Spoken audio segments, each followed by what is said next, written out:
Et après 6 mois de négociations, syndicats et patronat ne sont pas parvenus hier soir à un accord pour amender cette réforme des retraites de 2023. Et une ultime réunion est prévue lundi prochain, réunion de la dernière change. Bonjour, bonjour Xavier. Bonjour David. Xavier Timbaud, directeur principal de l'OFCE. Ça a duré hier soir, 14 heures de réunion. Bon, il y a eu des coupures, pause pipi et plateau repas, mais ça s'est fini vers minuit. Et on a fait le constat que les négociations étaient dans l'impasse. Mais on sait, j'ai envie de dire, que les positions des uns et des autres sont pas irréconciliables, mais quasiment, sont d'accord sur rien. Donc c'est pas une surprise que ça n'aboutisse pas.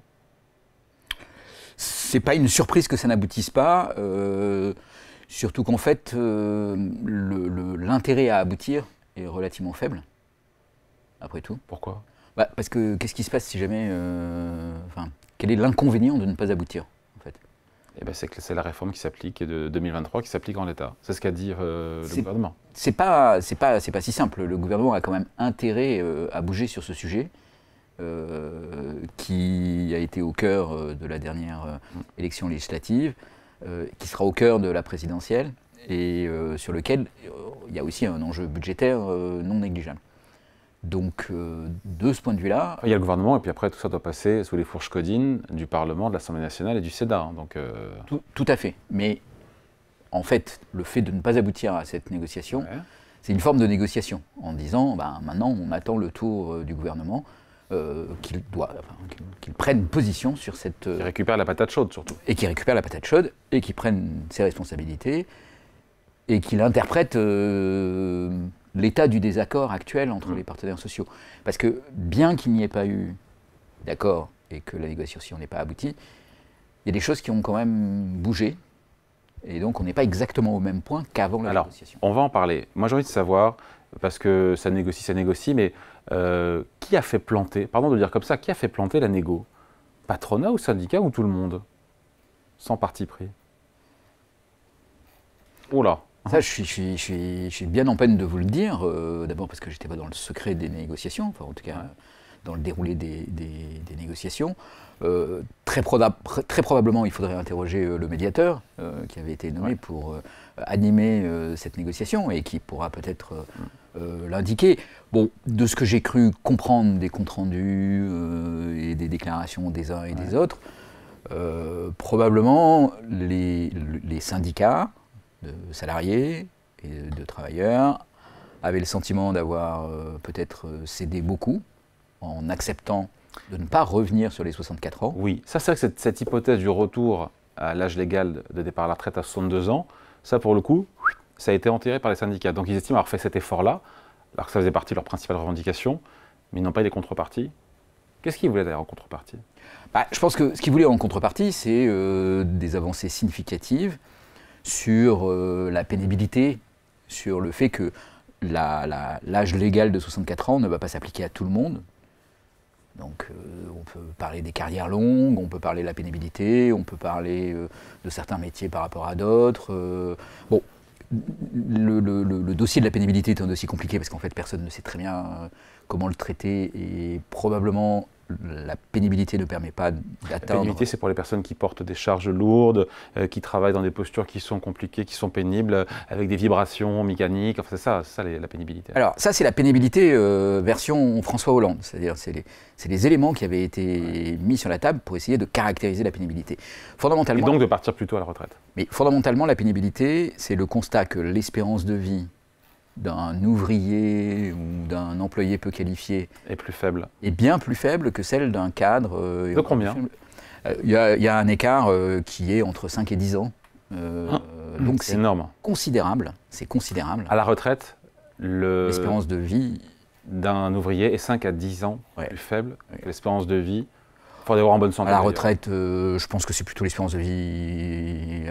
Bon, peu importe, à la naissance. Mais ce qui est intéressant, c'est non, mais ça change un peu. Les années qui vous restent à vivre c'est très quand on est à la retraite. Très corrélé, en fait. Oui, bon, mais voilà. Et donc, ça, c'est le point de départ. Et la question, c'est de savoir comment on fait pour attraper ça.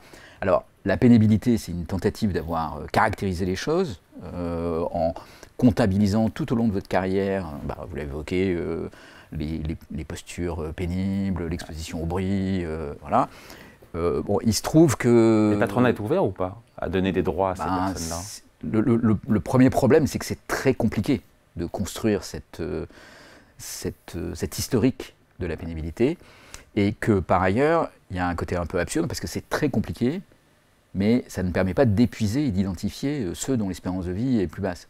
Donc ça va donner des avantages à certains qui n'en ont pas nécessairement besoin, et ça surtout ne va pas donner d'avantages à d'autres qui en auraient besoin. On est dans l'impasse sur cette question de la pénibilité. On est dans une impasse qui n'est pas une impasse de négociation, mais qui est une impasse de mise en pratique. Ouais. Donc il y a d'un côté ce constat qui, lui, est assez fort. Ouais, et qui est indiscutable. Et qui est assez indiscutable. On pourrait parler de la question de l'égalité femmes-hommes aussi, qui est un autre élément de constat qui est relativement important dans les retraites. Les femmes ayant des salaires plus bas et des carrières plus hachées, éventuellement plus tardives, ben, elles ont un désavantage à la retraite qui est assez important. Bon, ok, mais la question aujourd'hui, je pense que tout le monde est à peu près d'accord sur le constat, mais la question c'est comment on fait pour le résoudre. Et la pénibilité telle qu'elle avait été proposée était un dispositif administrativement impossible en quelque sorte. Ouais, trop lourd, trop coûteux. Trop lourd, trop coûteux, et pour un résultat qui n'est pas satisfaisant. Donc vous voyez, c'est pas juste de la mauvaise volonté de la part des entreprises, c'est aussi de dire, mais en fait on fait quelque chose d'extrêmement bureaucratique, qui demande de collecter beaucoup d'informations et de remplir beaucoup de formulaires en fait.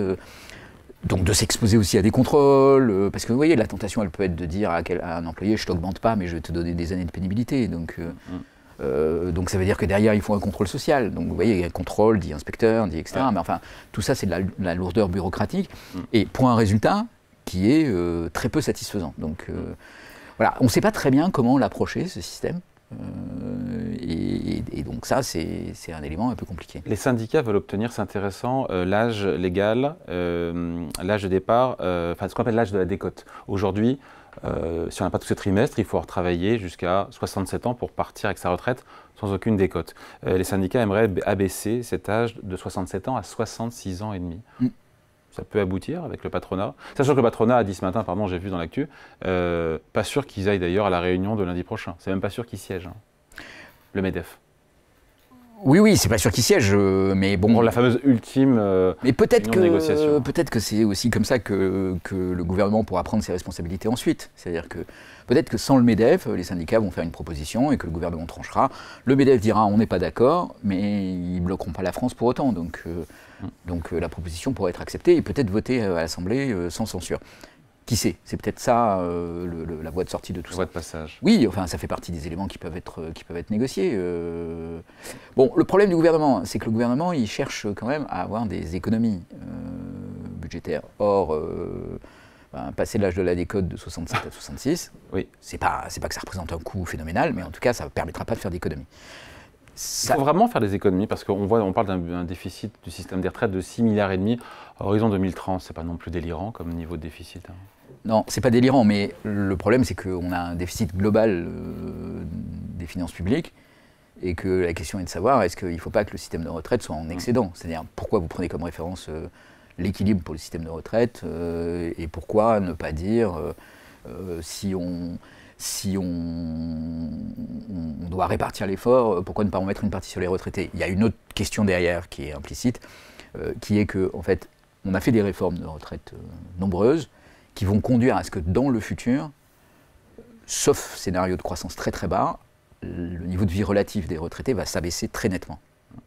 Et donc le système de retraite aujourd'hui, s'il n'affiche pas des projections de déficit très importantes, c'est aussi lié à ce futur effort des retraités. Et donc on peut se poser la question de savoir est-ce que c'est vraiment ce qu'on veut et est-ce qu'il ne faut pas essayer peut-être de déplacer l'âge de départ à la retraite pour pouvoir ensuite limiter cette perte de pouvoir d'achat. On n'en est pas encore là aujourd'hui. Hein. On n'en est pas encore là, mais ça veut dire que c'est pas totalement... on ne peut pas dire ne touchons à rien, parce qu'on sait que le futur du système de retraite, aujourd'hui, son relatif équilibre, en quelque sorte, il est quand même très coûteux. 70 ou 80% des Français veulent revenir à l'âge de départ à 62 ans. Nos voisins européens sont à 64, 65, 66, 67. Qu'est-ce qu'on dit? Qu'est-ce qu'on fait? C'est pour ça que peut-être que le moment qu'on vient de vivre... Est-ce que c'est la France qui a raison toute seule ou tort contre tous les autres? Moi, j'aurais tendance à dire non. Mais bon, après, chacun peut avoir son opinion là-dessus. Non quoi?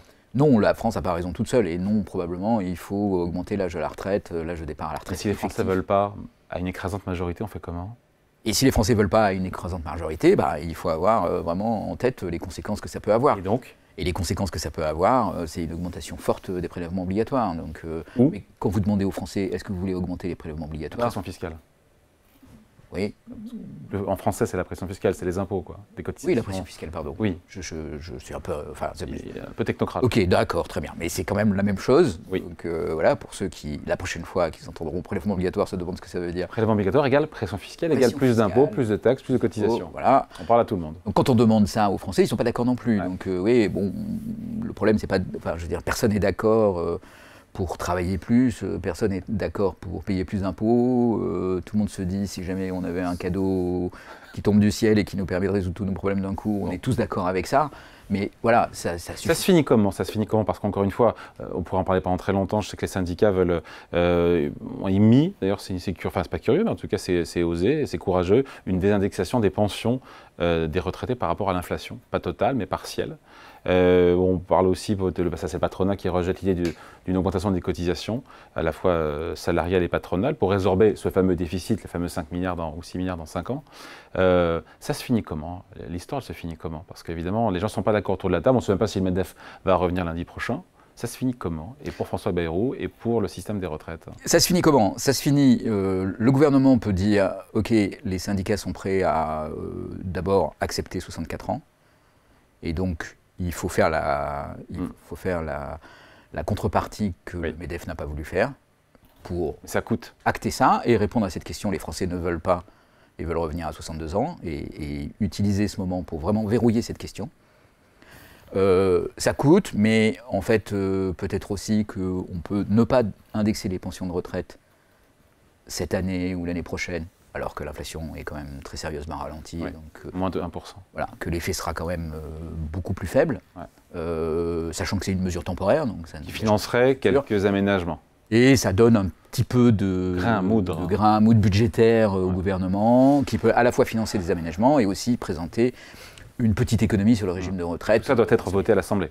Et présenter ça à l'Assemblée. Et si jamais c'était voté à l'Assemblée, ou en tout cas si ça n'était pas censuré, parce que c'est probablement plutôt ça qui se profile, si ça n'est pas censuré, eh ben, ça peut être pour le gouvernement une avancée significative.